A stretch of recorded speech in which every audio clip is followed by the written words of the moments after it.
We are with Peter Sherman at Bar Bacon, and as you can see in front of us, we're talking about bacon today. How do we add bacon to everything? You want to do it in the right way. I mean, bacon is, a chef's sort of best friend because it's the combination of the two most important things for a chef, which is salt and fat. Right. Those are the pinnacle of what you're looking for. And examples that you have here, we have everything ranging from a chowder to a lobster roll to mac and cheese. How can bacon play a part from a soup to a sandwich? Really going full gamut. Like if you just take bacon, okay, and you say, okay, what am I adding to this dish? What does bacon do? Okay, there's a textural element of bacon, there's obviously the flavor of bacon, and there's a smokiness of bacon. So those three things collectively could be wholly what you're trying to add to a dish, but sometimes you just want crispy or you just want smoky. Right. Okay, so it's sort of manipulating your recipe in a way where you're eliminating some of the things that you don't want. Like you don't want to put a dessert out there that tastes like pork.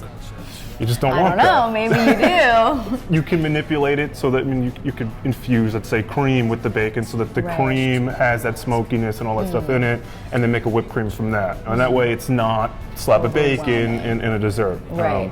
So I took lobster. Okay, so just add bacon and make it better, so the lobster roll sort of does that for you. Right. Okay, so literally all we did was you took your basic lobster roll and we just added really good bacon. Right, so just add bacon on top. So just add bacon on top, and then that's enough. The lobster mac is, again, that very comfortable food that people are already familiar with. How do you make that better? Adding some more fat, adding that salt, adding all those things that bacon adds to it, now enhances that dish. And where do you add the bacon in there? Lobster roll, you're throwing it on top. With the mac and cheese, do you put it in the sauce? Do you put it in the cream? You infuse the butter, with bacon, at the very beginning. You always want to build flavor when you're making a dish. Let's add butter and bacon. That just sounds like... keep adding all the indulgences. Super healthy and delicious. And the chowder's the same way. Cook your vegetables and your garnishes for it with the bacon. And then what about different types of bacon? We have in front of us quite an array, and there's thick cuts, there's different types. So how do you even begin? Like if you just take a BLT and you say, how do I make a BLT better? Add more bacon. No, you could, but it's also finding better bacon. We also, in this country, do it really well, like at a very high level. Right, we love bacon. And there's a ton of different varieties of it.